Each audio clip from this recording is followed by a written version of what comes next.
Moral, Social and Cultural Studies. Grade 5, Unit 3, Lesson 2. Ancient Egypt and the Nile. From this lesson, we are discussing about in what way were rivers so important to ancient civilizations, what are some benefits and problems of living near a river. Learning objectives are by the end of the lesson, students will understand the importance of River Nile, the ancient Egyptian civilization, identify benefits and problems of living near rivers. Key vocabulary: flood, silt, drought, dynasty, and Nile. So, first activity, the warm up activity. Can you draw the river Nile on the map? Can you name famous rivers in other continents? Why can we not name rivers in all continents? Here we go.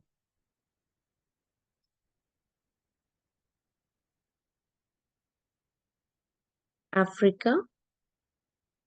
Important rivers are Nile, Congo, Limpopo. Asia, Yangtze, Indus, Ganges. Europe, Rhine, Rhone, Danube. America, Amazon, Orinoco, Mississippi. Australia, Murray, Darling. Antarctica, no major rivers due to cold and freezing climate. Ancient Egypt and the Nile. Over 5,000 years ago, the first dynasty of Egypt began when Egypt was united as one country under the ruler Namo. The dynasty is a period when people from one family rule.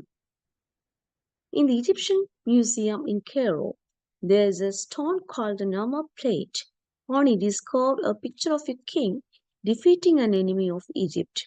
Archaeologists discovered in Egypt 100 years ago. Studies of it shows it was over 5,000 years old. The person on it was Namo, the first Egyptian king to rule all of Egypt. Let's discuss more about Nile. The Nile River in Africa is the longest river in the world. The ancient Egyptian civilization began when people started building villages next to the river Nile in northeast Africa. It lasted for around 3,000 years. The river was an important source of water in a hot and dry desert landscape. Lots of crops like wheat, barley, fruit, and vegetables were grown. Grew flakes to make clothes and papyrus to make paper.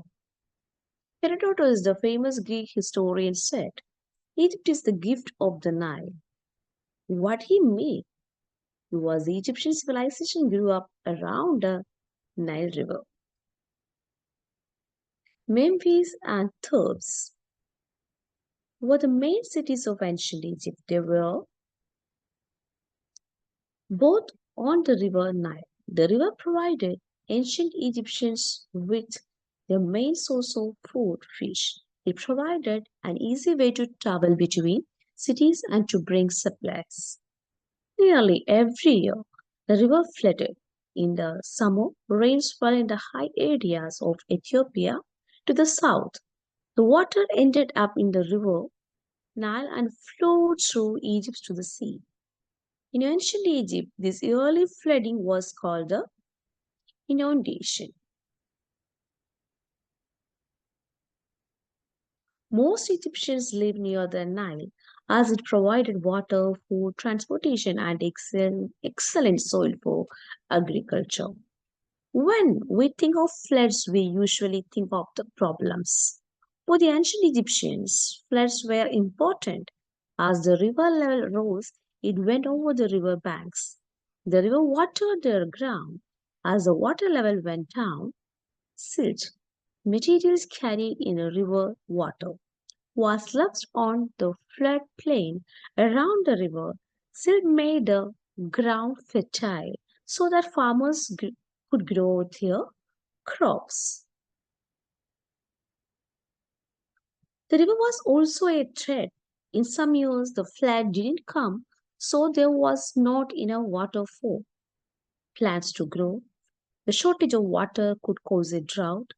In a drought, people and animals die from thirst and hunger. Sometimes the floods were too high. High water sometimes destroyed houses and farms. The river sometimes brought death. Parasites such as worms got into the drinking water or entered the body to the feet of people walking in the river. The floods attracted mosquitoes. Parasites that cause diseases such as malaria were transmitted by mosquitoes. The river Nile was a source of life and death for the ancient Egyptians too. Here we go with some textbook activities. Read each question and circle the correct answer. What was the important about the Nile Palace?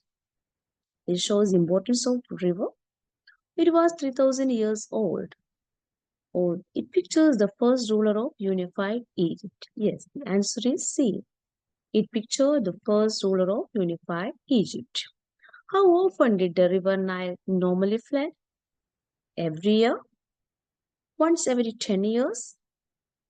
Every other year? Yes, every year. A is the correct answer. What two things did the Nile give to help crops grow? Water and fish? Water and silt? Water and salt? What's the answer? Yes, answer B, water and silt. What can cause a drought? Too much water, not enough water, or too many? Yes, not enough water. Great. Write benefits and threats of the annual Nile River flood dam in the table below. Benefits and threats. Benefits brought water, brought silt, made ground fertile to grow crops. Threats are destruction of buildings and farms, parasites, it spread diseases, mosquitoes spread diseases. You can add more points. Match the following flood. The first picture is flood. Second one, drought. Parasite, riverbank, crops.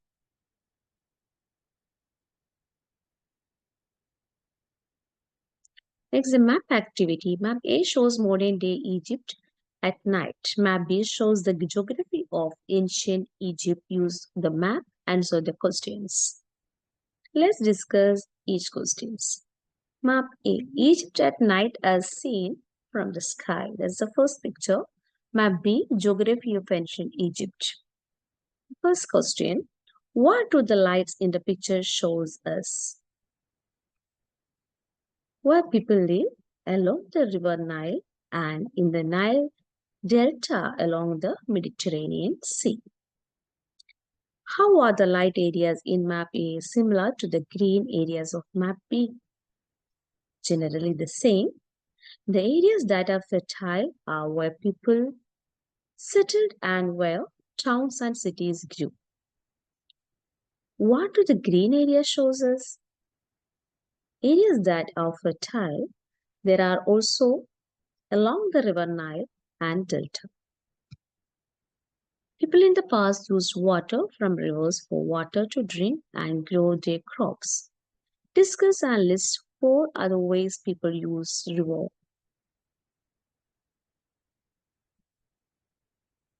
Use of rivers.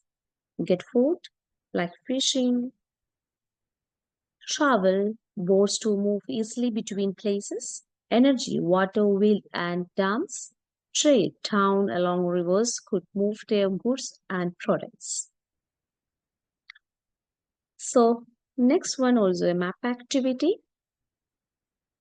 Locate the famous rivers on the world map. Amazon,